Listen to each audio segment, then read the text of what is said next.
Buenas tardes, doctor. ¿Cómo estás? ¿Quién habla? Dayana, doctor. Ay, Toriana. ¿Qué es de tu vida? Nada, doctor, aquí nomás. Bueno, Dayana. ¿Usted está Cuba es bien? grande. ¿Ah? ¿Cómo está usted? Bien, un poco cansado, esperando que entre más gente, pero creo que no va a entrar. Estoy a 30 segundos de empezar la clase. Un Dayana. ratito más esperaremos, doctor, porque ya les hemos pasado por los grupos y van a ir entrando por... Bueno, ¿qué más te iba a decir? Y por fin has probado la pizza que te he dicho ahí, esa pizza italiana. Eso va para todos los chicos. Nada que ver siempre.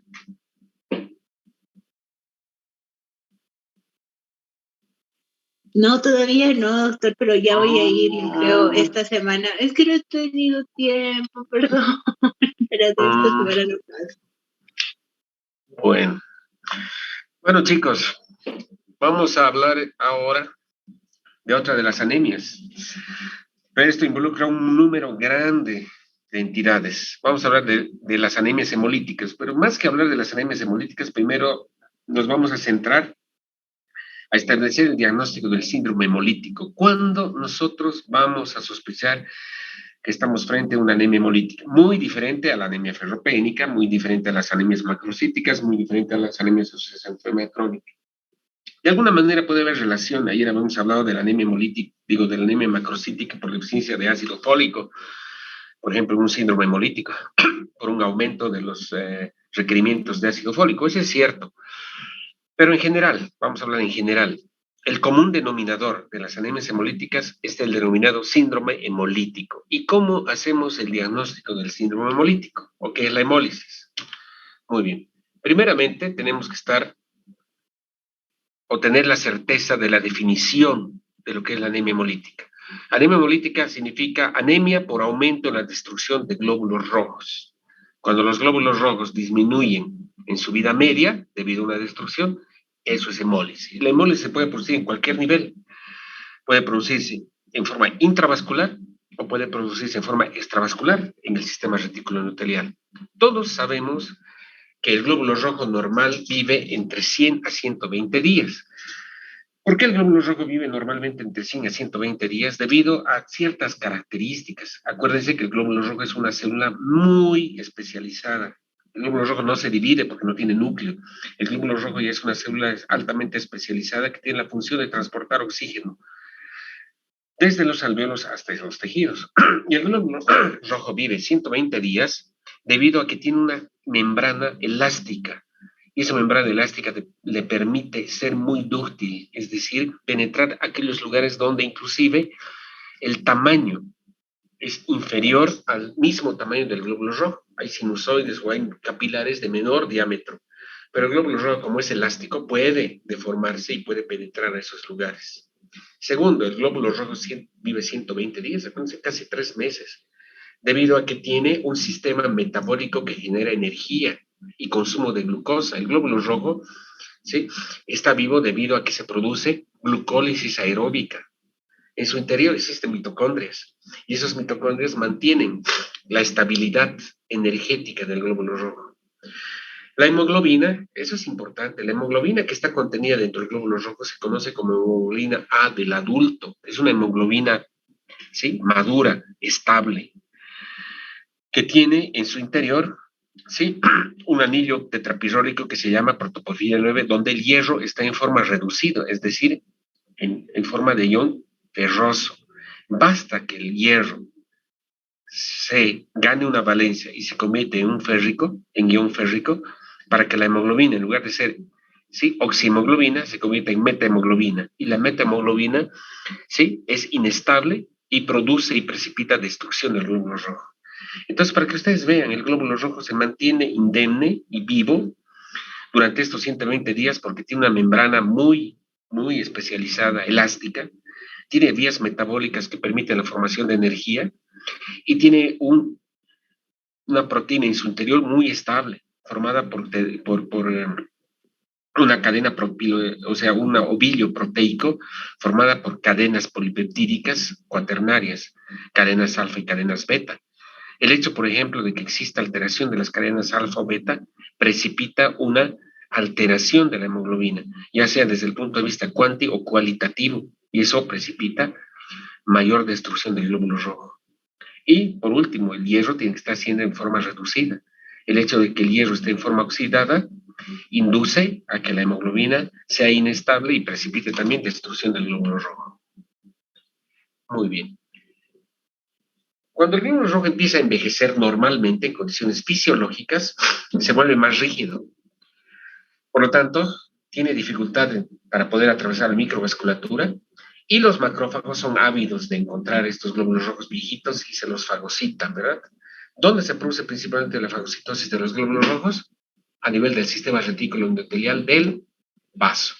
Por lo tanto, el lugar de máxima remoción es el sistema retículo endotelial del vaso, pero también las células de Kupffer o los macrófagos tisulares son los encargados de fagocitar los glóbulos rojos viejitos.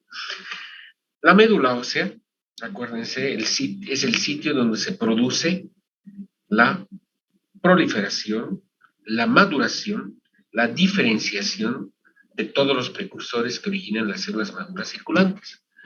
La médula ósea, inclusive con un estímulo máximo, puede aumentar la producción hasta 6 o 8 veces, cuando la vida media del glóbulo rojo puede disminuir hasta 20 días, sin que se produzca anemia. Este concepto es importante para poder entender por qué los reticulocitos están aumentados en la anemia hemolítica. Porque tú puedes tener una disminución de la vida media y no tener anemia, porque la médula ósea tiene esa capacidad de producir gran cantidad de eritroblastos y obviamente lanzar reticulocitos y glóbulos rojos maduros a la sangre periférica, compensando la pérdida. Inclusive, la vida media del glóbulo rojo, como dice ahí, puede disminuir hasta 20 días y no tener anemia porque tienes una buena capacidad compensadora. ¿Eso merced a qué? Merced obviamente que la médula ósea está suficiente, tiene una suficiencia fisiológica, ¿verdad? Pero tú estás exigiendo a la médula ósea una eritropoiesis acelerada. Por lo tanto, si tú vas a la médula ósea, vas a ver una hiperplasia eritroblástica.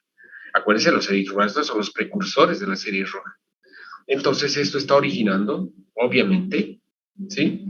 Una hiperplasia eritroblástica y un mayor consumo de energía y sobre todo un mayor consumo de vitamina B12 y ácido fólico.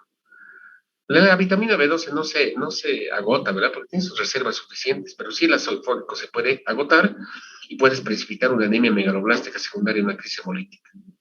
Cuando ustedes vean reticulocitos circulantes e inclusive eritroblastos, ¿se acuerdan cuando hemos hablado de la serie roja y la presencia de eritroblastos circulantes y habíamos dicho que esta reacción eritroblástica implica compensación por hemólisis? Eso es cierto y eso es lo que se observa en la anemia hemolítica. En general, ¿cuál es la característica diagnóstica del síndrome hemolítico, que es un común denominador a todas las anemias hemolíticas y que nos permite hacer el diagnóstico diferencial de cualquier otra anemia?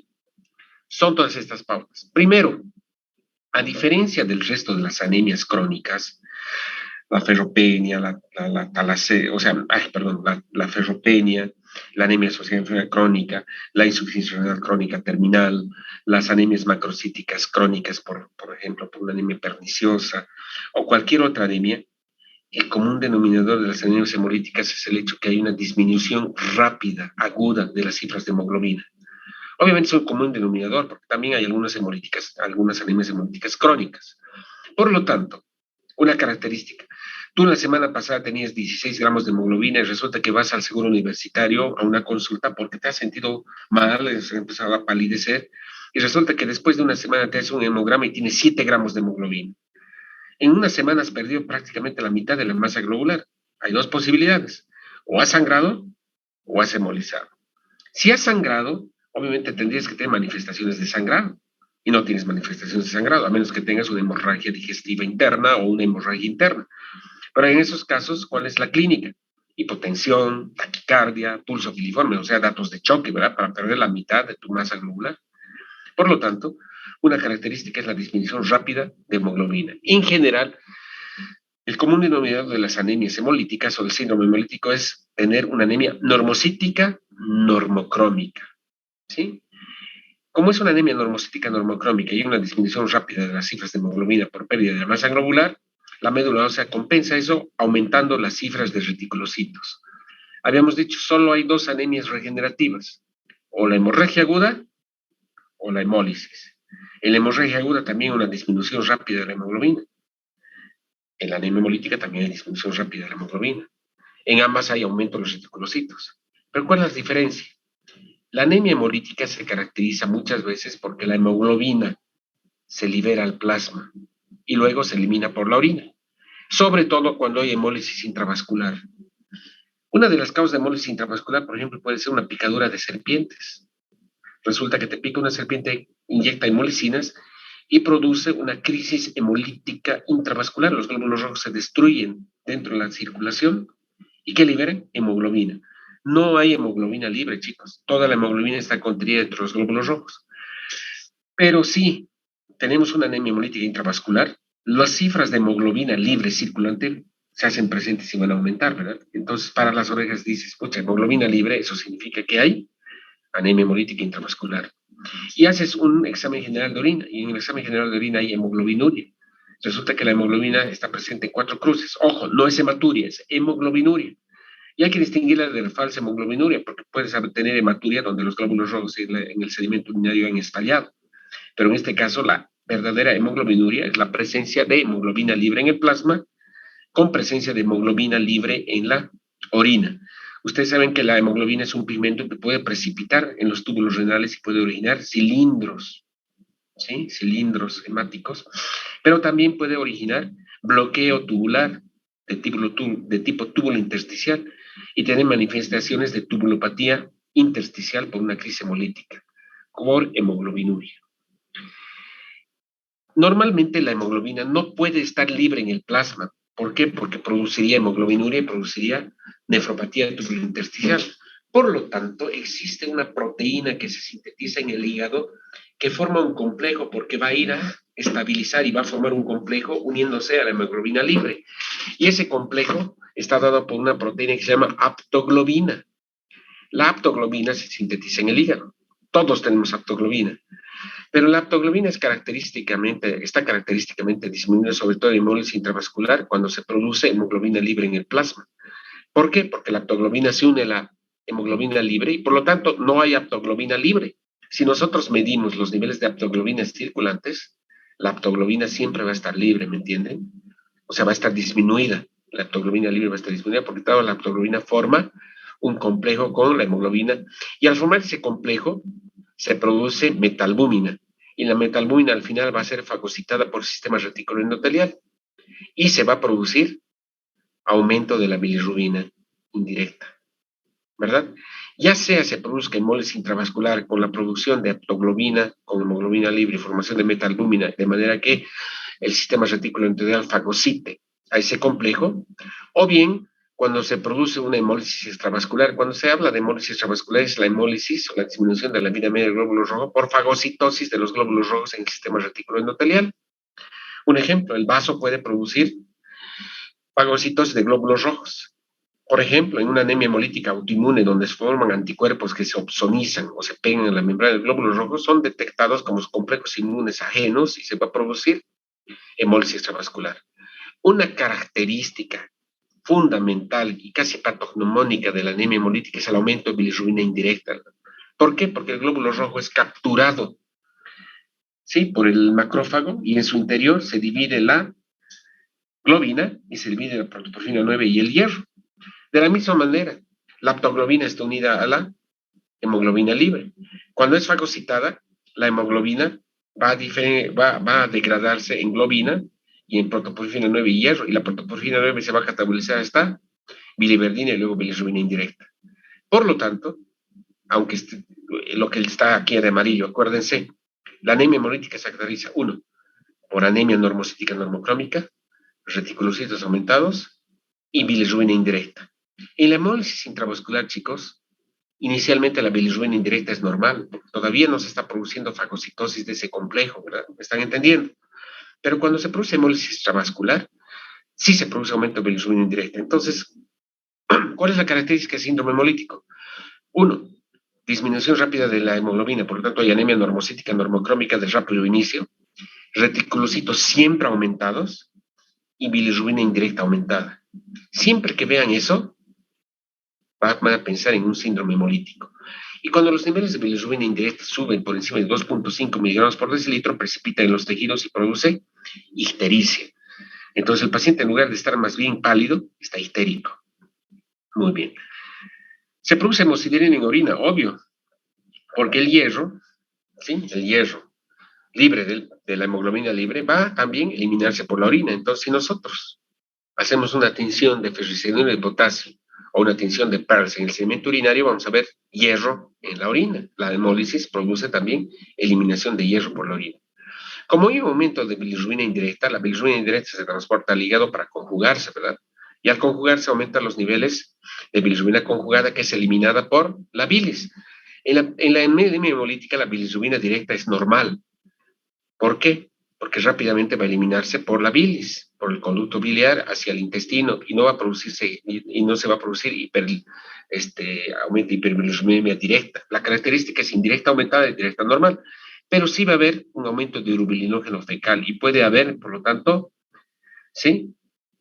En lugar de haber acolia, es decir, heces no coloradas, ¿sí? Sin color, como ocurre en la obstrucción de la biliar, más bien en la anemia hemolítica, las heces son muy amarillentas por aumento del urinógeno fecal.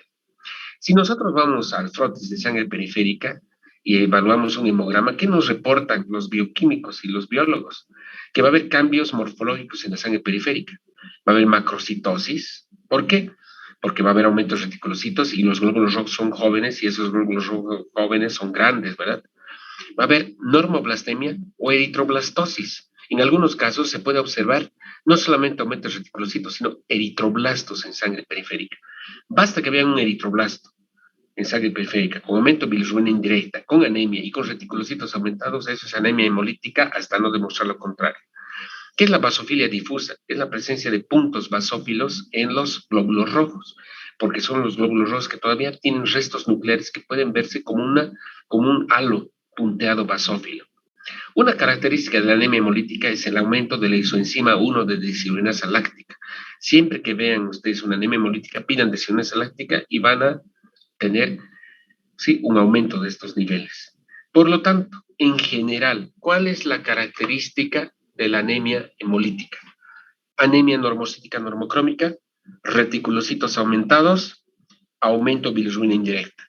Si es una hemólisis intravascular, disminución de aptoglobina. Si es una hemólisis extravascular, la aptoglobina es normal, porque el glóbulo rojo no está liberando hemoglobina a la circulación. La hemoglobina se está descomponiendo dentro del macrófago y esto está produciendo mayor cantidad de bilirrubina indirecta, con ictericia. Puede haber deshidrogenasa láctica aumentada, macrocitosis y eritroblastos en sangre periférica. Pero la tríada, no se olviden, anemia normocítica normocrómica con reticulocitos aumentados y con aumento de bilirrubina indirecta.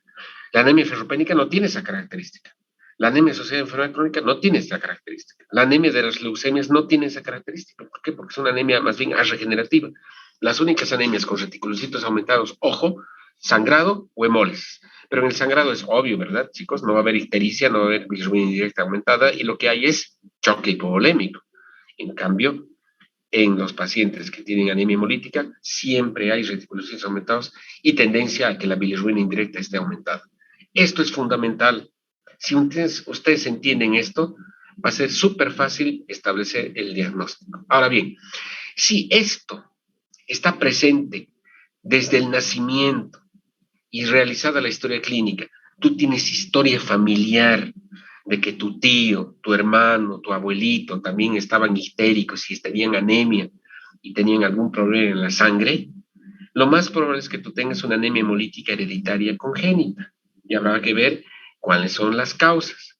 Pero si a la edad que ustedes tienen, 22, 23 años, han estado sanos completamente y de un momento a otro están anémicos, con ictericia, con reticulocitos aumentados y bilirrubina indirecta aumentada, van a pensar que es una anemia hemolítica adquirida. Entonces, mucho depende de la historia clínica y de los antecedentes. Sin antecedentes, un episodio agudo en la edad adulta, adquirida. Si tienes un episodio desde la niñez, en forma repetida, con una historia familiar similar, lo más probable es que tengas una anemia hemolítica congénita. ¿Sí? Por lo tanto, las anemias normocíticas normocrómicas, acuérdense cuando hemos interpretado el hemograma, son regenerativas cuando los reticulocitos están aumentados. Y solamente hay dos anemias regenerativas, la hemorragia aguda, con todo lo que conlleva la clínica de choque hipovolémico, y la anemia hemolítica, el síndrome hemolítico, con aumento de bilirrubina indirecta, cuando tienes anemia hemolítica extravascular, o con disminución de aptoglobina, con hemoglobina libre, cuando tienes una anemia hemolítica intravascular. No hay más. O hemorragia aguda o hemólisis. Todas las anemias normocíticas normocrómicas regenerativas o son hemorragia o son secundarias a hemorragia aguda por un accidente, por un corte de las venas, por lo que ustedes quieran. ¿Sí? Muchos pacientes, por ejemplo, que van a quirófano, sangran en el quirófano y salen con anemia. Obviamente es una anemia hemolítica. Digo, es una anemia secundaria hemorragia aguda. Y si ustedes le hacen los niveles de reticulocitos, la médula está compensando y tiene retis aumentados. Dependiendo de los niveles de hemoglobina, van a ver si lo van a transfundir o no por hemorragia aguda. Pero si está histérico, si tiene aumento de bilirrubina indirecta, no es una hemorragia aguda. Lo más probable es que haya destruido por alguna causa los glóbulos rojos. Muy bien. ¿Cómo se clasifica la anemia hemolítica, si ustedes quieren? Hay varias clasificaciones, pero desde el punto de vista fisiopatológico, donde se produce la anemia, se puede dividir en dos grandes grupos: hemólisis extravascular y hemólisis intravascular. Se habla de hemólisis extravascular cuando los glóbulos rojos son fagocitados y eso disminuye la vida media del glóbulo rojo. Esto produce ruptura de la membrana en el interior del macrófago, degradación de hemoglobina por enzimas lisosomales, recuperación del hierro para transporte. Acuérdense, el hierro pasa a formar parte de ferritina o se une a la transferrina y se transporta a la médula ósea para nueva producción de glóbulos rojos. Pero la protoporfirina 9 se carboxila inicialmente a la biliverdina y luego se oxida a bilirrubina indirecta. Y luego pasa al hígado, pues conjugación y excreción en forma de bilirrubina directa, ¿verdad? Por lo tanto, una característica de la hemólisis extravascular es que al haber una mayor destrucción de glóbulos rojos, se produce un incremento en el metabolismo de la bilirrubina y hay un incremento de bilirrubina indirecta circulante. Solo hay tres causas de aumento de bilirrubina indirecta, chicos, haciendo ese paréntesis: o la hemólisis, o el síndrome Gilbert, o la hemodureza hepática, o la deficiencia de glucoroniltransferasa, que se llama síndrome de Krieger-Najjar. De todas, la más frecuente es la anemia hemolítica, pero también puede haber un síndrome de Gilbert, que es la incapacidad del hepatocito para capturar bilirrubina indirecta. En ese caso, en el Gilbert, en el Krieger-Najjar y en la hemodureza hepática, no tiene por qué haber anemia, ¿verdad? Porque los mecanismos son diferentes, fisiopatológicos son diferentes. En cambio, la anemia hemolítica, sí, obviamente tiene que haber anemia, ¿verdad? Entonces, en algunas ocasiones van a haber pacientes que tienen 5 miligramos de bilirrubina indirecta y tienen 16 de hemoglobina con reticulocitos normales. ¿Será una anemia hemolítica? No, porque los retis son normales y no hay anemia. Pero en otras ocasiones puedes tener 2 miligramos de bilirrubina indirecta con 15% de reticulocitos y con 11 de hemoglobina. ¿Qué tiene el paciente? Probablemente una anemia hemolítica extravascular. La anemia hemolítica intravascular se produce cuando el glóbulo rojo se destruye dentro de la circulación. Por lo tanto, se libera hemoglobina libre, ¿verdad? Y la hemoglobina libre se disocia en la circulación dímeros alfa y beta y se une a una proteína que se llama aptoglobina. Pues la aptoglobina libre solita está disminuida porque toda la aptoglobina está unida a dímeros alfa y beta de la hemoglobina libre. Y luego la aptoglobina o ese complejo se oxida a metahemoglobina y luego a metalbúmina. ¿Para qué? Para que luego el macrófago, ¿sí?, fagocite este complejo, ¿sí?, y luego se produzca también en el interior formación de bilirrubina indirecta. Por lo tanto, el eslabón común al final de una hemólisis extravascular o intravascular es la formación de bilirrubina indirecta. Por lo tanto, siempre se produce ictericia. Y luego la bilirrubina indirecta se conjuga a bilirrubina directa por acción de glucoroniltransferasa en el sistema microsómico hepático y se excreta la bilis. Y eso se convierte en urobilinógeno fecal y urobilina y se excreta por la orina y las heces, normalmente. Pero hay una sobreproducción de bilirrubina indirecta, juntamente con anemia y con reticulocitos aumentados. Muy bien. Hay varias clasificaciones de la anemia hemolítica o del síndrome hemolítico, como ustedes quieran, y es bien fácil. Desde el punto de vista clínico, puede ser agudas y crónicas. Si es una anemia hemolítica que se ha presentado en forma de crisis, va a ser aguda. Pero si es una anemia hemolítica que se presenta, ¿sí? De vez en cuando, hagan de cuenta, una vez o dos veces al año, van a decir, este paciente tiene una crisis hemolítica crónica, ¿verdad? De acuerdo a la evolución clínica. De acuerdo al sitio de hemólisis, si la hemólisis se produce dentro de los vasos sanguíneos de la circulación, intravascular.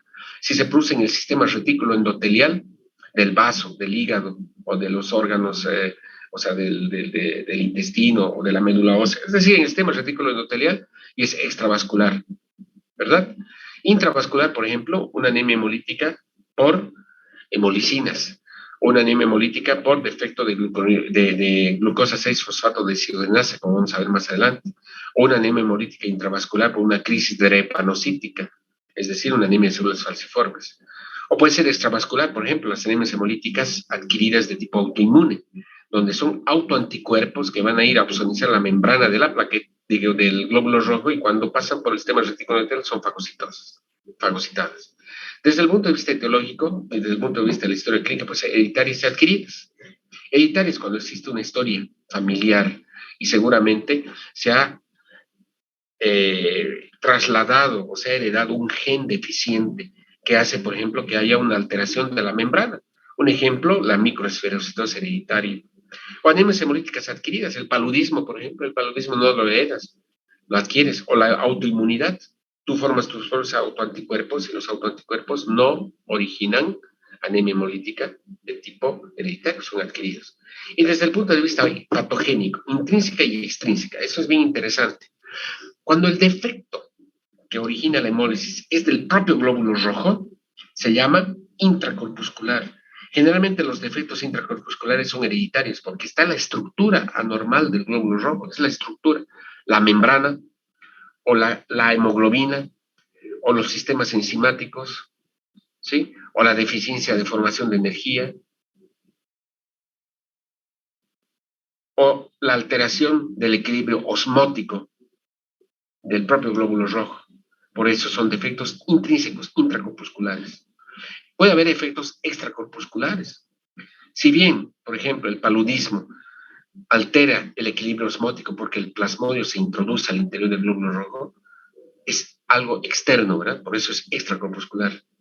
Los anticuerpos, los autoanticuerpos, pueden producir hemólisis porque es extracorpuscular, son elementos ajenos al glóbulo rojo que están produciendo hemólisis. Una hemolicina, un veneno de serpientes, una quemadura externa, un choque térmico, por ejemplo, un choque eléctrico, o bien la deficiencia de de vitamina E, por ejemplo, son defectos extracorpusculares porque no son defectos del propio glóbulo rojo, están agrediendo al glóbulo rojo y están produciendo hemólisis. Eso es importante que ustedes entiendan. Obviamente, la mayoría, el 99.9% de las anemias hemolíticas intrínsecas son hereditarias. Por el contrario, la mayor parte de las anemias hemolíticas extrínsecas generalmente son adquiridas. Muy bien. Y aquí dice bien claro, la mayor parte de las alteraciones intrínsecas son hereditarias y la mayor parte de las alteraciones extrínsecas son adquiridas, con algunas excepciones que las vamos a ver más adelante. Muy bien. Vamos a empezar a estudiar las anemias hemolíticas y las vamos a dividir en hereditarias y adquiridas. Hacen una buena historia clínica, ustedes ya han llegado al diagnóstico de síndrome hemolítico y eso no necesitan ser ustedes expertos ni hematólogos, médicos generales.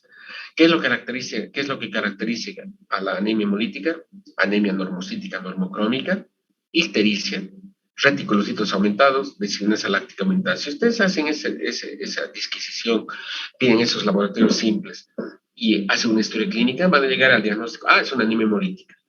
Si hay historia familiar, hereditaria. Si no hay historia familiar, adquirida. Solo hay 3 causas de anemia hemolíticas hereditarias, bien sencillo. O defectos intracorpusculares. El glóbulo rojo puede hemolizarse por defectos de la membrana. Entonces la membrana está dañada y el glóbulo rojo se puede hemolizar, ya sea en forma intra o extracorpuscular. 2, defectos en la estructura y síntesis de hemoglobina. La hemoglobina es anormal. En lugar, por ejemplo, de ser una hemoglobina A del adulto que tiene cadenas alfa y beta y tiene hierro en forma de ion ferroso, por ejemplo, hay una alteración congénita en la cadena polipeptídica de la globina, ¿sí? La cadena beta de globina, y eso altera su estado funcional, anemia drepanocítica, por ejemplo, o hemoglobinopatías por ejemplo, defectos del mecanismo de oxidorreducción del hierro. El hierro siempre tiene que estar en forma ferrosa, en la hemoglobina, pero por algún efecto, en lugar de estar en forma ferrosa, se convierte en ion férrico. Y el solo hecho de que la hemoglobina contenga hierro en forma férrica hace que la hemoglobina se convierta en metahemoglobina. La metahemoglobina es una hemoglobina inestable y rápidamente el sistema retículo endotelial capta eso y fagocita el glóbulo rojo y se produce una anemia hemolítica por defecto de la hemoglobina, hemoglobinopatías.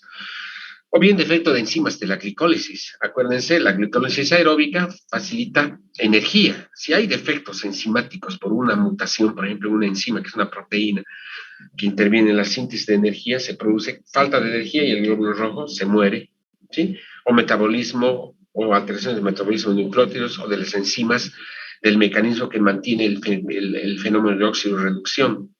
Ya vamos a ver eso más adelante, deficiencia de glucosa 6-fosfato deshidrogenasa. Entonces, si yo les pregunto, después de hacer una historia clínica, si el paciente tiene síndrome hemolítico y tiene historia familiar, ustedes dicen, es una anemia hemolítica hereditaria. Y piensen en tres cosas, bien sencillo. O tiene una alteración en la membrana, una alteración de la hemoglobina, o una alteración en el sistema enzimático del glóbulo rojo, una enzimopatía. Pero si no tiene historia familiar y a tus 24 años has tenido una crisis hemolítica, vamos a pensar que son anemias hemolíticas adquiridas. Y las anemias hemolíticas adquiridas involucran dos grandes grupos. Las inmunohemolíticas, donde existe participación de anticuerpos, o las no inmunolíticas, ni inmunohemolíticas, o sea, las situaciones donde no hay producción de anticuerpos y la hemólisis se produce por diferentes mecanismos. Y vamos a analizar eso. Cuando tenemos una anemia hemolítica adquirida, lo primero que vamos a hacer es una prueba de Coombs. Ya vamos a ver más adelante qué es la prueba de Coombs, es la determinación de anticuerpos pegados a la membrana. Si tienes un síndrome hemolítico, es la primera vez que tienes hemólisis, tienes 24 años, estás pensando en una anemia hemolítica adquirida y haces una prueba de Coombs, si la prueba de Coombs es positiva, eso quiere decir que hay anticuerpos, y los anticuerpos pueden ser isoanticuerpos, autoanticuerpos o anticuerpos producidos por medicamentos. Es una anemia hemolítica inmunológica donde se producen anticuerpos contra las proteínas de la membrana del glóbulo rojo y se produce opsonización y remoción en el sistema retículo endotelial por ese mecanismo y hay hemólisis extravascular. Pero si la prueba de Coombs es negativa, quiere decir que no hay anticuerpos. Entonces, hay otras causas, por ejemplo, traumas. Puede haber una microangiopatía, una alteración en la microvasculatura, donde los glóbulos rojos que están pasando no puedan pasar por la microvasculatura porque hay depósitos de fibrina y se fragmentan y hay hemólisis intravascular. O macroangiopática, por ejemplo, cuando hay shunts o cortocircuitos arteriovenosos, por ejemplo, una válvula mecánica disfuncionante a nivel del corazón, ¿sí? O aneurismas que producen, ¿sí?, destrucción del glóbulo rojo porque hay choque de los glóbulos rojos contra la pared de los aneurismas.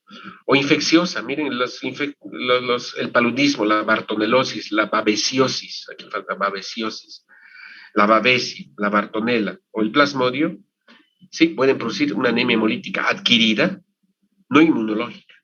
Agentes químicos, drogas, venenos, agentes físicos, por ejemplo, choque térmico, la hipofosfatemia, una entidad que se llama hemoglobinúria paroxística nocturna, la enfermedad hepática con hiperesplenismo, la deficiencia de vitamina K en recién nacidos son anemias hemolíticas no inmunológicas. Por lo tanto, este es el algoritmo diagnóstico sencillo. Cuando ustedes tienen anemia hemolítica y cuando sospechan, otra vez les repito, síndrome hemolítico. ¿Qué es lo que hace? Una prueba de Coombs. Si la prueba de Coombs es negativa, es decir, no hay anticuerpos, son dos posibilidades. O son congénitas o son adquiridas no inmunológicas. Si hay historia familiar, son congénitas. Y tres causas: membranopatías, hemoglobinopatías y enzimopatías. Pero si no son congénitas, son anemias hemolíticas adquiridas no inmunológicas. Microangiopatías, trauma mecánica, picadura de serpientes, infecciones con el paludismo, babesia, bartonela y agentes químicos. Pero si el Coombs es positivo, es una anemia hemolítica inmunológica por aloanticuerpos, por autoanticuerpos y por medicamentos. Los aloanticuerpos son anticuerpos naturales. Por ejemplo, les pongo simplemente un ejemplo. La anemia hemolítica que se puede producir por una transfusión errada. Tú tienes glóbulos rojos del tipo B y resulta que te están pasando glóbulos rojos del grupo A. Como yo soy el receptor, tengo anticuerpos anti-A y voy a producir una anemia hemolítica inmunológica por aloanticuerpos. O autoanticuerpos, anemia hemolítica autoinmune. Se ha perdido la tolerancia inmunológica y se han producido autoanticuerpos que opsonizan la membrana del glóbulo rojo y por lo tanto producen hemólisis. O cualquier medicamento que induce también anemia hemolítica por producción de autoanticuerpos. Y los anticuerpos son anticuerpos fríos y calientes. Eso vamos a ver más adelante. Muy bien. Vamos a esta clase. Hemos hablado de anemia hemolítica. Hemos visto que el paciente tiene CUMS indirectos. Resulta que es la Brenda Cayola, que tiene una primita que se ha puesto histérica. Tiene una primita de 1 año y siempre ha estado histérica. Y resulta que los papás, el papá de la primita de la Brenda Cayola, tenía historia familiar. Resulta que el papá también desde chiquito era amarillo, se ponía amarillo y decía que tenía hepatitis. Y resulta que su abuelito se murió de hepatitis. Entonces, pero hepatitis, amarillos y anemia, no es lo común, ¿verdad? Entonces te llama la atención y dices, oye, ¿no será una anemia hemolítica congénita? A ver, tráela a tu primita, le hacemos un hemograma y resulta que tiene 6 de hemoglobina. Y es normocítica, normocrómica. Y lo curioso es que tiene en la sangre periférica 2% de eritroblastos y tiene 7% de reticulocitos. Y como está amarilla, le hacemos bilirrubina indirecta que está aumentada, la directa está normal, no es hepatitis, porque la hepatitis directa e indirecta están aumentadas. Entonces tú dices, es una anemia hemolítica. Y llegas casi a la conclusión que es una anemia hemolítica congénita. ¿Cuáles son esas anemias hemolíticas congénitas? Son 3. O es un defecto de la membrana, o un defecto de la hemoglobina y un defecto de las enzimas. Y vamos a esto. Simplemente voy a mencionar, porque imagínense, aprenderse cada una de estas anemias es complicado, pero ustedes tienen que saberlo.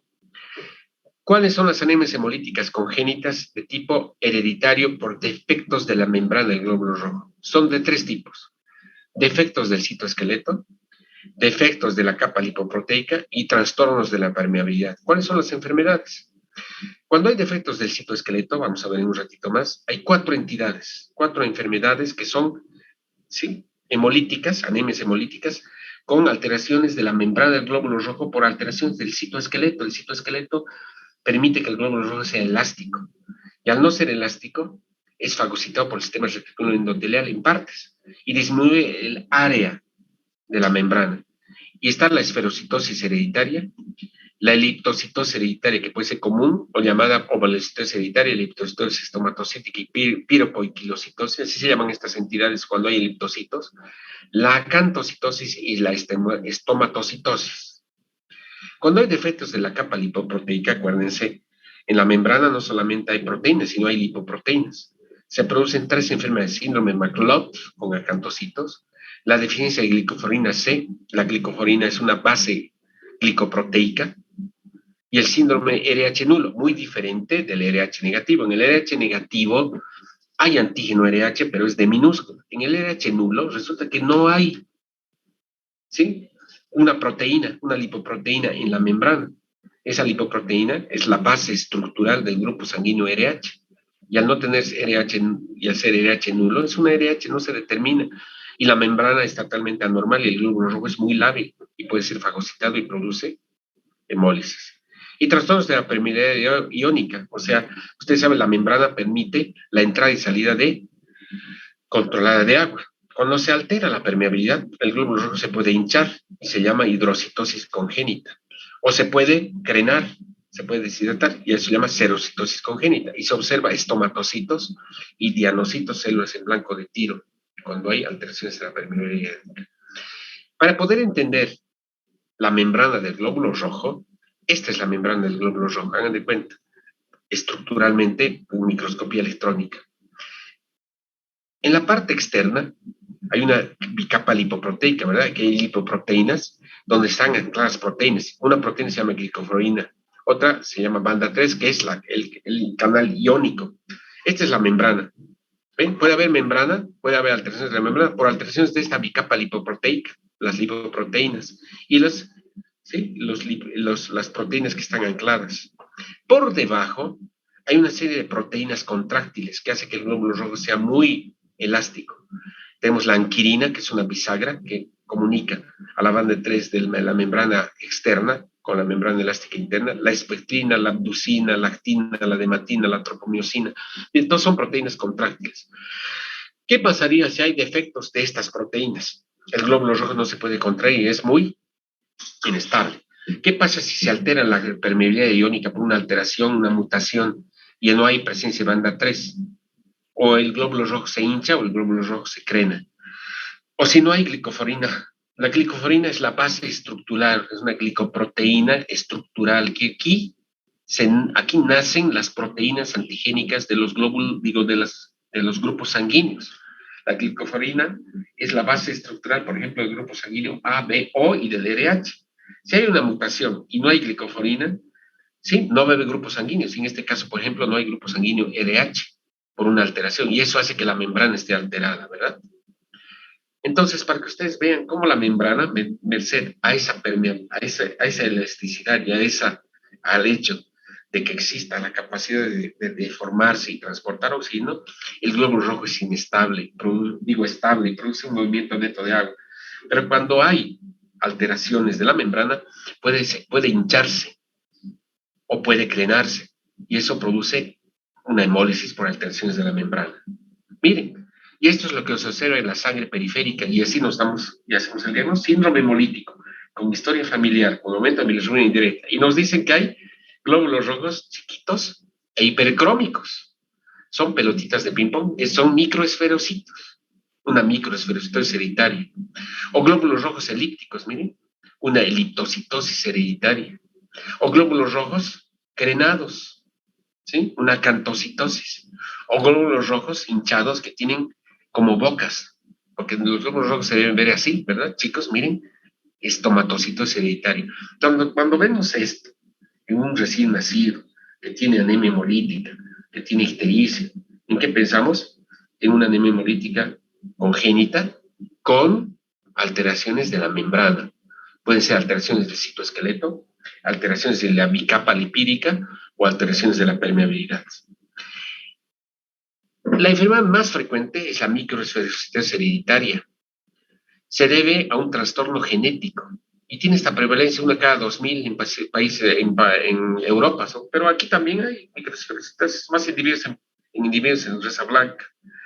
¿A qué se debe la microesferocitosis hereditaria? Resulta que se debe a una deficiencia de esta enzima, de esta proteína que se llama anquirina. Al no haber anquirinas, existe una disociación entre el citoesqueleto con la membrana elástica externa, ¿verdad? Y por lo tanto, ¿sí? El glóbulo rojo se vuelve menos elástico. Hay una disociación estructural y eso es capturado por el macrófago. Entonces el macrófago se come parte de la proteína, o sea, de la membrana proteica normal, y eso hace que disminuya, aquí está, el área de membrana, y el glóbulo rojo se vuelve esferocito, porque no hay el trastorno de hemoglobina, sino un trastorno de membrana. Y este glóbulo rojo, que es un microesferocito, cuando nuevamente vuelve a pasar por el sistema retículo endotelial, es fagocitado. Las formas clínicas de la microesferosis hereditaria pueden ser muy heterogéneas, desde un portador asintomático que no tiene ninguna molestia, hasta pacientes que tienen desde el nacimiento anemias hemolíticas severas en forma crónica y que requieren transfusiones. No hay otra forma. Dependiendo de la severidad del cuadro, hay 4 formas: el asintomático, la anemia hemolítica ligera, la típica y la severa, que a veces es incompatible con la vida porque se hemólisis y el paciente se muere de recién nacido por kernístenos, por ejemplo, ¿sí? ¿A qué se debe la microesferocitosis hereditaria? Aquí una disminución de la relación superficie-volumen. Hemos dicho, la membrana está tan inestable que es fagocitada. La célula se vuelve más esférica, menos deformable. Y este es un obstáculo a nivel del vaso, de manera que los macrófagos, ¿sí?, se comen. Por eso el tratamiento paliativo para la esferocitosis, la eliptocitosis, las membranopatías es la esplenectomía. Los glóbulos rojos son inestables, incluso se autohemolizan, ¿sí?, y se fragmentan excesivamente durante la depresión metabólica. Estos hematíes esferocíticos, o sea, como pelotitas de ping-pong, son selectivamente retenidos por el vaso y producen pérdida de membrana y se produce, ¿sí?, una crisis hemolítica. ¿Cómo hacemos el diagnóstico de la microesferocitosis hereditaria y en general de las membranopatías? Por 2 pruebas: fragilidad osmótica y autohemólisis. Hemos dicho que estos glóbulos rojos se autohemolizan, entonces nosotros tomamos una muestra de sangre y la dejamos reposar, las incubamos sin glucosa en condiciones estériles y vamos a ver que después de un determinado tiempo se libera la hemoglobina y los niveles de hemoglobina libre en el suero libre del tubo de ensayo han aumentado, cosa que no ocurre con los glóbulos rojos. A ver, tomaremos una muestra y dejaremos reposar a nuestros glóbulos rojos, no se mueren porque son glóbulos rojos estables, ¿verdad? Pero estos glóbulos rojos son autoinmovilizados. Y se produce otra técnica que se llama, o sea, se hace otra técnica que se llama fragilidad osmótica. La membrana, acuérdense, permite, ya les he mostrado esto, el libre movimiento de agua. Pero como la membrana está muy inestable, estos glóbulos rojos son muy frágiles desde el punto de vista osmótico. ¿Qué significa? Significa que cuando nosotros sometemos, ¿sí?, a los glóbulos rojos a diferentes concentraciones, nuestros glóbulos rojos normales, miren, nuestros glóbulos rojos normales no se hemolizan cuando disminuimos las concentraciones. Obviamente, si ponemos glóbulos rojos en agua destilada, se va a producir hemólisis. Cuando hay 0%, ¿no?, de sodio, se produce hemólisis. Pero, por ejemplo, 1%, 0,85, 0,66, no se produce hemólisis. En cambio, como son glóbulos rojos inestables, cuando hacemos nosotros la comparación y ponemos diferentes diluciones, ¿sí?, de sodio, ¿no?, diferentes soluciones osmóticas, se va a producir una hemólisis mucho más temprana.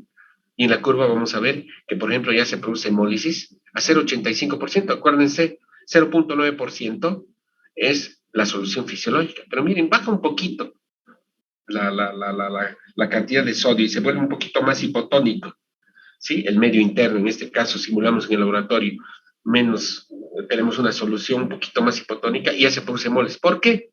Porque obviamente la membrana está dañada y existe una alteración en el equilibrio osmótico. Entonces, si nosotros vemos crisis hemolítica, síndrome hemolítico, en un recién nacido o en un niño, o tiene historia familiar y tiene esto que se ve en la sangre periférica, que es una anemia normocítica normocrómica, vamos a pensar en una crisis hemolítica por defectos de la membrana, por ejemplo. Y si hacemos una fragilidad osmótica, la fragilidad osmótica es positiva y llegamos al diagnóstico de anemia hemolítica por defecto de membranopatía. ¿Cuáles son las complicaciones de las anemias, sí, por membranopatía? En este caso, microesferocitosis hereditaria. Primero, crisis hemolíticas. Muchas veces hay infecciones virales. Te resfrías y eso precipita una crisis hemolítica. Y de estar bien con 12 de hemoglobina, resulta que después de un resfrío tiene 5 de hemoglobina, porque es una crisis hemolítica. Crisis aplásticas. ¿Sí? Generalmente los precursores eritropoyéticos fácilmente son infectados por parvovirus B19. Es la complicación más frecuente. El parvovirus, que es un virus, puede producir fiebre, vómitos, dolor abdominal y eso produce una crisis aplástica. Una crisis megaloblástica, ya les había dicho, por aumento en el consumo de ácido fólico. Y eso, por lo tanto, hace que no haya ácido fólico y más bien se manifieste como una crisis megaloblástica. Es una crisis o es una anemia megaloblástica. Le empezamos a dar ácido fólico, estamos dando combustión. ¿Para qué? Para que se produzca una crisis hemolítica, ¿verdad?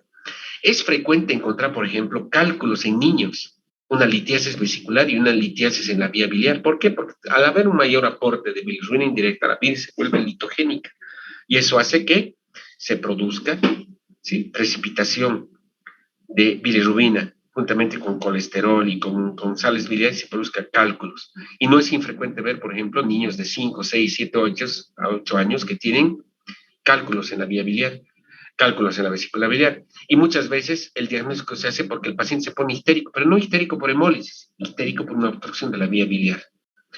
Obviamente, se libera la vía biliar y siguen histéricos. Uno dice, pero ya se liberó. La bilirrubina directa se normaliza, pero la bilirrubina indirecta permanece aumentada. Entonces, ojo, paramos las orejas, bilirrubina indirecta aumentada, es raro. A ver, veremos el hemograma y resulta que tienes anemia. Veremos reticulocitos y los reticulocitos están aumentados. Otras complicaciones, por ejemplo, es el hecho que la hematopoiesis es tan intensa que puede haber metaplasia mieloide, es decir, el hígado y el vaso retoman la producción de glóbulos rojos, a eso se llama metaplasia mieloide, úlceras en miembros inferiores, retraso del crecimiento. ¿Sí? ¿Cuál es el tratamiento? No existe un tratamiento específico en este tipo de anemias hemolíticas. Generalmente, ¿sí?, es un tratamiento paliativo. ¿Qué es lo que se hace? Esplenectomía, porque estamos quitando el sitio donde principalmente se destruyen los glóbulos rojos. Por lo tanto, la esplenectomía es de elección, sobre todo en pacientes que tienen hemólisis severa o en pacientes que tienen alguna sintomatología. En los pacientes que no tienen sintomatología no se hace anemia hemolítica. En los niños todavía no se hace porque el vaso, acuérdense, cumple alguna función de maduración de linfocitos B. Así que la esplenectomía no se recomienda antes de los 5 años. Después sí se puede hacer, ¿sí? Después de hacer la esplenectomía no estamos curando al paciente porque la esferocitosis persiste, pero estamos removiendo el sitio donde principalmente se produce la hemólisis. Entonces, muchas veces mejora la bilirrubina indirecta, pero la presencia de microesferocitos persiste y los reticulocitos siguen siendo aumentados. Muchas veces tienes pacientes que no tienen anemia, pero tienen los reticulocitos aumentados y persiste, ¿sí? La esferocitosis. Cuando tú haces esplenectomía, tienes que vacunar al paciente siempre que vayas a programar una esplenectomía. ¿Por qué? Porque se ha visto que hasta un 3.5% de los pacientes post-esplenectomía se complican con una hemólisis, o sea, con una infección, una neumonía por Haemophilus influenzae y sobre todo por meningococo y por streptococo neumonía, por neumococo. Entonces hay vacunas, ¿no? Previamente para vacunar a estos pacientes que van a ser sometidos a esplenectomía, ¿sí? Y después le tienes que dar penicilina benzatínica cada año durante 5 años después de la operación, evitando obviamente o eliminando a los neumococos. Por eso, si el paciente va a ser sometido a esplenectomía paliativa y tienes una membranopatía como una esferocitosis hereditaria, mandas a vacunar 3 semanas antes. ¿Sí? Hay muchos pacientes que no responden a esplenectomía, entonces hay que investigar la posibilidad de un vaso accesorio o otras causas que produzcan anemia hemolítica concomitante. Muy bien. Vamos. Segunda causa de anemia hemolítica congénita hereditaria, las hemoglobinopatías. Una característica de las hemoglobinopatías, por ejemplo, es el hecho que exista alteraciones funcionales o alteraciones estructurales de la hemoglobina en el interior del glóbulo rojo. Las alteraciones funcionales originan, por ejemplo, trastornos en la función de la hemoglobina. El principal ejemplo es la anemia de células falciformes o anemia drepanocítica. Se producen estas sickle cells o células en os que son fagocitadas. O las talasemias, alteraciones estructurales por defectos en la síntesis de cadenas alfa o beta de globina, y se produce la presencia de dianocitos o células en blanco de tiro. Entonces, estas son anemias hemolíticas por alteraciones de la hemoglobina, pero en forma hereditaria que producen alteraciones del glóbulo rojo. Muy bien. La globina es una de las principales sustancias que forma parte de la hemoglobina. La hemoglobina en la etapa embrionaria, antes de que nazcamos, sí, no es hemoglobina como la conocemos, no es la hemoglobina del A del adulto que tiene 2 cadenas alfa y 2 cadenas betas de globina. Se llaman hemoglobinas embrionarias que son inestables, o sea, donde el clocus que codifica la producción de estas hemoglobinas está en el cromosoma 16. Tenemos la Gowers 1, la Portland y la Gowers 2. Miren, aquí hay cadenas alfa y epsilon, cadenas gamma y cadenas epsilon. Son hemoglobinas que no cumplen la función de transportar. En la etapa fetal no necesitamos transportar oxígeno en la etapa embrionaria. Luego tenemos la hemoglobina fetal, que a diferencia de la hemoglobina del adulto tiene 2 cadenas alfa y 2 cadenas gamma. Sí, cuando nacemos el 25% de la hemoglobina contenida en el glóbulo rojo es hemoglobina fetal, que no tiene suficiente afinidad por el oxígeno, por lo tanto no transporta oxígeno. ¿Qué pasaría si en lugar de tener hemoglobina A del adulto persiste la hemoglobina fetal? No hay una alteración realmente del glóbulo rojo, pero sí del interior del glóbulo rojo, porque en lugar de contener hemoglobina normal del A del adulto que tiene 2 cadenas alfa y beta, tiene hemoglobina fetal. Y eso se debe a una mutación y hay persistencia de hemoglobina fetal con pobre captura del oxígeno y es una hemoglobina inestable que no transporta oxígeno. Y si el 90% de los glóbulos rojos tienen hemoglobina fetal, obviamente eso va a ser hemolizado porque es fagocitado por el sistema reticular endotelial. ¿Sí? Miren, estas son las hemoglobinas normales. El 98% de las hemoglobinas que tenemos nosotros, de la hemoglobina nuestra, se llama hemoglobina A del adulto, hemoglobina fetal. 2 cadenas alfa y 2 cadenas beta de globina alfa y beta. Pero también en un 2 o 3% hay una hemoglobina A sub 2, que en lugar de tener cadena beta, tiene cadena delta, que también puede transportar oxígeno. Pero también tenemos un 1% o menos del 1% de hemoglobina fetal. Cuando nacemos tenemos un 25% y eso va reemplazando porque el eritroblasto empieza a sintetizar hemoglobina A del adulto, 2 cadenas alfa y 2 cadenas beta.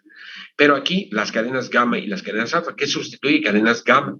Y eso hace que la hemoglobina fetal, ¿sí? Eso hace más bien el diagnóstico de hemoglobina fetal.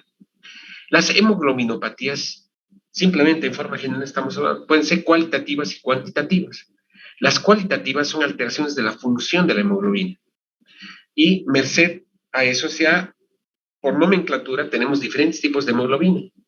Hemoglobina S, hemoglobina C, hemoglobina delta, hemoglobina D, donde hay alteraciones cualitativas, alteraciones funcionales anormales, que hacen que el glóbulo rojo se hemolice. Pero puede haber trastornos cuantitativos, como las talasemias, alfa y beta. ¿Sí? Entonces, así se clasifican las hemoglobinopatías. Otra clasificación fisiopatológica, ¿sí?, de las hemoglobinopatías, imagínense, son casi 700 hemoglobinopatías, 700 enfermedades. Aquí solamente las vamos a mencionar para que conozcan la clasificación. Pueden ser hemoglobinas agregantes, donde la hemoglobina disminuye su solubilidad y en situaciones de estrés y de estrés oxidativo se polimerizan. En lugar de ser un ovillo, se polimerizan y las cadenas de globina se transforman en cadenas lineales y eso altera la morfología del glóbulo rojo. Ahí tenemos la hemoglobina S, sickle cell o drepanocitosis y la hemoglobina C. Hay hemoglobinas inestables por disminución de la solubilidad que precipita, la hemoglobina precipita formando cuerpos de Heinz y eso es sensado por el sistema reticular endotelial que fagocita el glóbulo rojo. O tenemos las metahemoglobinas por defectos en el fenómeno de reducción del hierro. Y el hierro, en lugar de estar en forma ferrosa, está en forma férrica. O alteraciones por afinidad por el oxígeno, persistencia de hemoglobina fetal, por ejemplo. O hay una mutación, la hemoglobina J boliviana, así se llama, que produce más bien una mayor afinidad por el oxígeno. O sea, no suelta el oxígeno hacia los tejidos. De manera que hay una hipoxemia, pero más bien hay una anemia hemolítica con hipoxemia en este caso. Generalmente las anemias hemolíticas tienen distribución geográfica. Afortunadamente en nuestro medio hay pocas hemoglobinopatías de tipo funcional.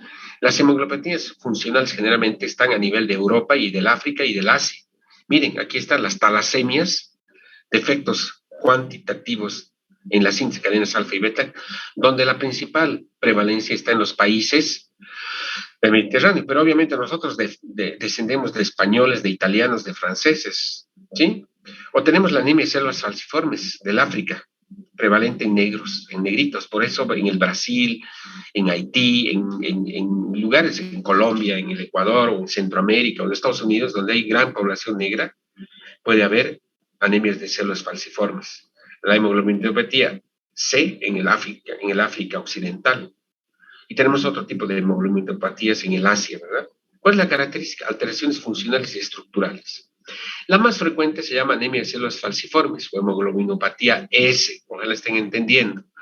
Es una alteración funcional por una mutación puntual de adenina por timina. Miren, se sustituye adenina por timina en el gen de la globina beta, en el gen de la cadena que va a sintetizar globina beta, se produce simplemente sustitución. Es como si ustedes estén sentados en una fila y uno de sus alumnos se cambia.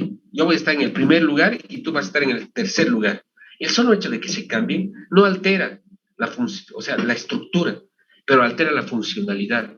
Y eso produce una mutación haciendo que en lugar de sintetizarse ácido glutámico, se sintetice valina en la posición 6 de la cadena beta, produciendo una hemoglobina funcionalmente defectuosa. Miren, el solo hecho de que haya una mutación y que en lugar de que se produzca ácido glutámico, se produzca una valina en posición 6 de la cadena polipeptídica de la cadena beta de globina, hace que el glóbulo rojo se vuelva inestable.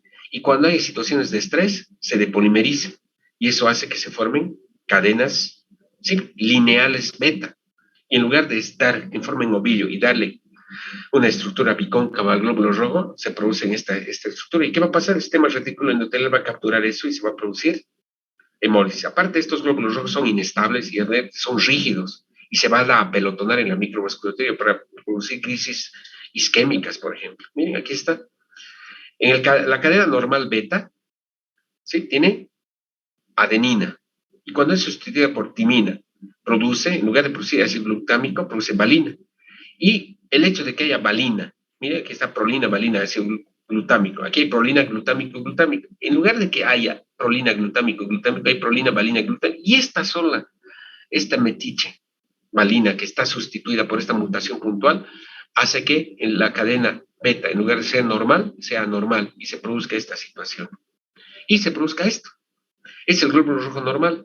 Pero aquí estamos viendo esta sustitución de valina. Miren esta diapositiva súper interesante. De valina por, o sea, de ácido glutámico por valina. Y eso hace que se forme, se deforme el glóbulo rojo en situaciones de estrés y se depolimerice y se produzca, ¿sí? Las cadenas de globina se vuelvan lineales y el glóbulo rojo se vuelva falciforme.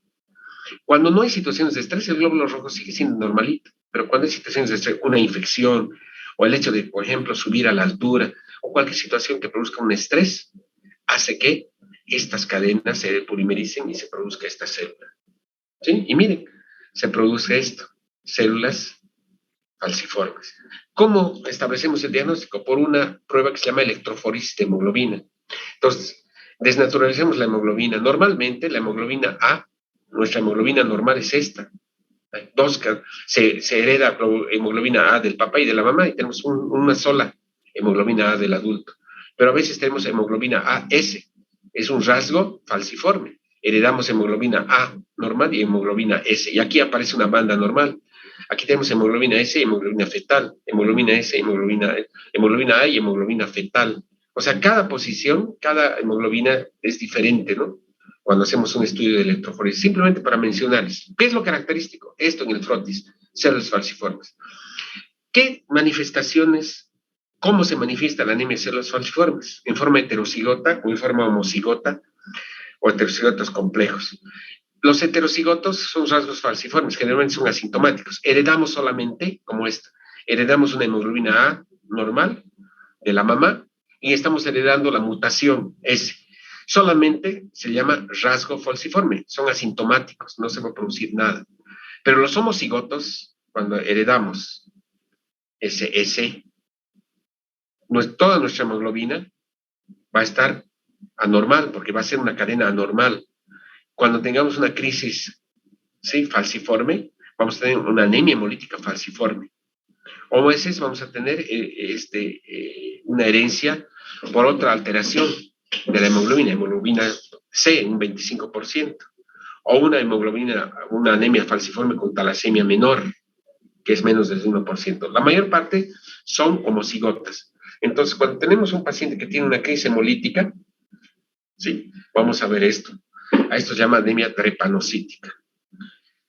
Se sabe que la anemia drepanocítica produce cierta protección contra el paludismo. Es bien interesante. Hay poblaciones en el África o poblaciones de negritos que al tener anemia drepanocítica nunca se infectan y no se sabe por qué, porque parece que la mutación protege al hecho de que el paludismo, el plasmodium, no se introduzca al interior del glóbulo rojo. ¿Cuáles son las complicaciones? ¿Cuál es la sintomatología de la crisis hemolítica? Miren, puede ser crisis vasoclusivas óseas, porque generalmente se produce crisis a nivel de la médula ósea, en los sinusoides. Puede haber fiebre, puede haber dolor abdominal por isquemia, puede haber un síndrome del cuadrante abdominal, es una de las causas, por ejemplo, de abdomen agudo médico. Puede haber secuestro esplénico con choque hipovolémico, ¿sí? Porque ahí se almacena toda la sangre.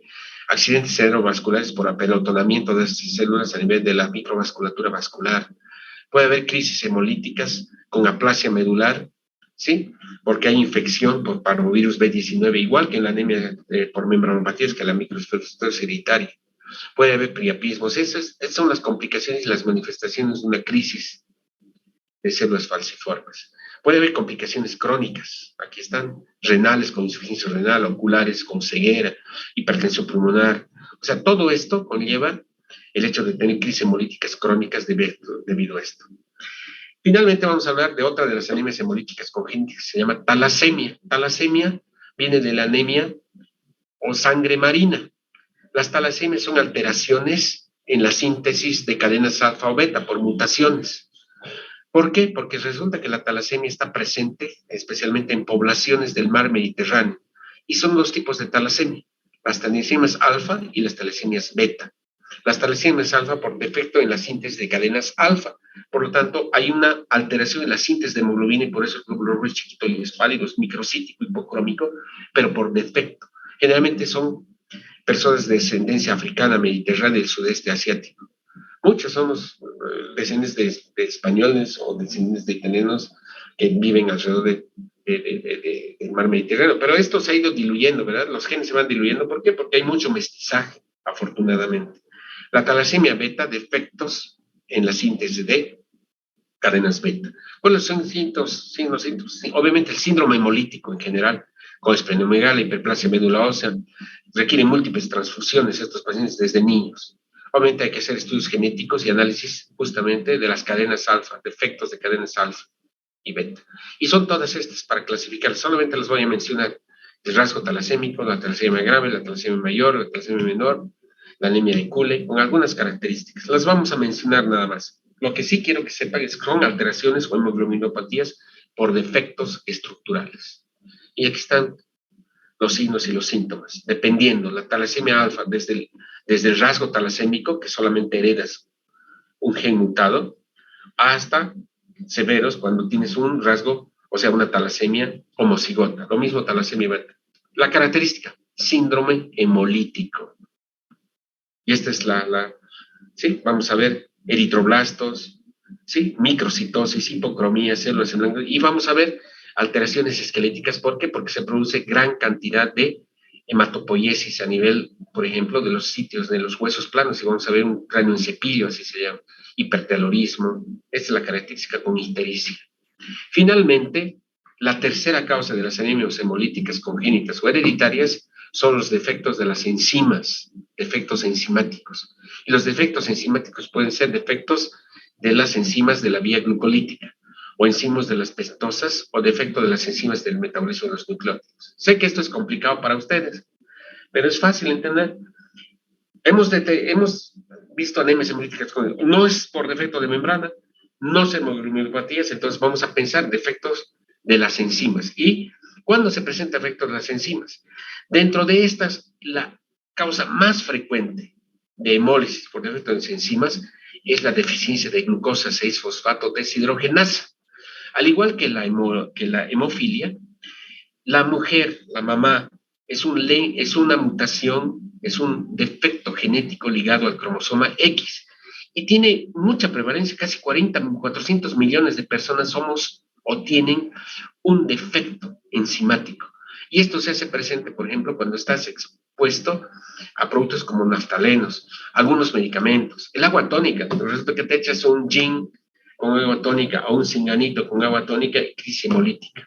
O te comes blueberries, o te comes habas, el fabismo, o tomas vino tinto.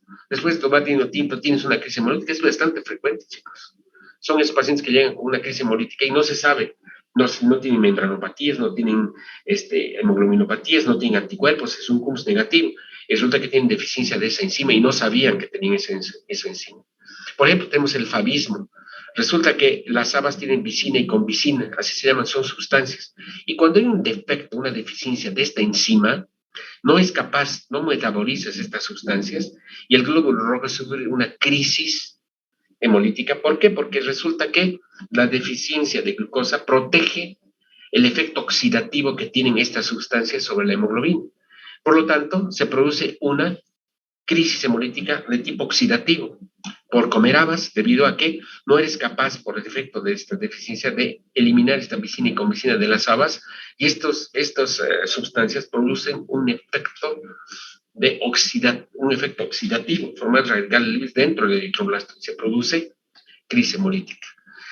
Mire, en forma normal, la glucosa 6-fosfato deshidrogenasa produce, ¿sí?, un mecanismo de antiestrés oxidativo por nicotinamina, adenina, dinucleofosfato dentro del glóbulo rojo. Cuando no hay esto, no se produce, ¿sí?, esta sustancia y se produce un estrés oxidativo y se produce una anemia hemolítica. ¿Sí? Muy bien. No solamente son las habas, sino miren, tienen los antimalariales, las sulfas, la nitrofurantoína, analgésicos, infección de habas, la cetoacidosis diabética, medicamentos. Tomas un medicamento y tienes crisis hemolítica. Siempre hay que pensar en la deficiencia de glucosa 6 deshidrogenasa cuando tienes este tipo de anemia hemolítica. En resumen, entonces, ya saben cómo hacer el diagnóstico de síndrome hemolítico y ahorita tienen una visión general de lo que es la anemia hemolítica hereditaria. Es poco frecuente, pero tienen que conocerlo. ¿Sí? Muy bien, chicos. Muchos han salido y espero que hayan entendido esta clase. Mañana vamos a seguir hablando de las crisis hemolíticas, pero adquiridas. ¿Preguntas? Una pregunta, doctor. La bilirrubinemia indirecta, cuando se presenta tanto es intravascular como extravascular, ¿cómo podríamos diferenciar en el momento, o sea, cuando vemos el común denominador, diferenciar si es extra o intravascular? Alguien que pueda dar la respuesta, el que da la respuesta le anoto y tiene por lo menos 10 puntos más. A la 1, a las 2 y a las 3. Si tú tienes bilirrubina indirecta aumentada, tienes anemia y tienes reticulocitos aumentados, muy bien, chicos. Han hecho el diagnóstico de síndrome hemolítico. Entonces dice, ¿será intravascular o será extravascular? Ambos tienen bilirrubina indirecta, pero quiere saber si es intra o extravascular. ¿Qué pedirían? Dos cosas. Hemoglobina libre en el plasma y aptoglobina. Si la hemoglobina libre en el plasma está presente, ¿es intra o extravascular? A ver quién me contesta. Es intravascular, porque si es extravascular, la hemoglobina nunca va a estar libre, ¿verdad? Va a estar capturada inicialmente en el sistema reticuloendotelial. Entonces, si la hemoglobina libre y hay hemoglobinuria en la orina, eso es hemólisis intravascular. Segundo, piden al laboratorio de aptoglobina. Si la aptoglobina está disminuida, ¿cuándo disminuye la aptoglobina? Tratando de formar un complejo con la hemoglobina libre. Por lo tanto, si hay aptoglobina disminuida, esa es una anemia hemolítica intravascular. Pero si la aptoglobina está normal y no hay hemoglobina libre, tienes reticulocitos aumentados, tienes bilirrubina indirecta aumentada y tienes anemia, eso generalmente es una anemia hemolítica extravascular. ¿Sí? Simple. Niveles de hemoglobina libre y aptoglobina, les he dicho en un principio. ¿Está contestada tu pregunta? Sí, doctor, gracias. Bien Y fácil. perdón. A ver, Esmeralda, ¿qué más? Nos mencionó 4 enfermedades, aparte del hemolisis, o creo que eran 3, que también nos daba un aumento de la bilirrubina indirecta. Obvio, es haciendo un paréntesis, pues, un paréntesis. Resulta que tú, Esmeralda, te pones amarilla como canario y vas al médico y dices, yo te miro y te digo, pucha, lo primero, estás histérica. ¿Qué te pido? Bilirrubinas. Si tu bilirrubina indirecta está aumentada y tu bilirrubina directa está normal, yo te digo, a ver, tienes aumento de bilirrubina indirecta. Te pido un hemograma y resulta que no tienes anemia. Te pido reticulocitos, no tienes reticulocitos aumentados. Entonces, si no tienes anemia y no tienes reticulocitos aumentados, pero tienes bilirrubina indirecta, no es anemia hemolítica, ¿verdad? ¿Por qué? Porque no tienes anemia, obviamente, aunque tengas bilirrubina indirecta aumentada. ¿Cuáles son las otras causas de bilirrubina indirecta aumentada? Un síndrome de Gilbert, que es la incapacidad del hepatocito. O sea, es como cuando ustedes llegan tarde a la clase y yo les cierro la puerta. No es que estén aumentando los alumnos, sino todos los alumnos que llegan se agolpan en los pasillos. Es lo mismo. Si el hígado le cierra las puertas a la bilirrubina indirecta porque hay incapacidad para capturar, eso se llama Gilbert y aumenta la bilirrubina indirecta. O el hígado no es capaz de conjugar, es un hígado inmaduro, lo que ocurre con los prematuros.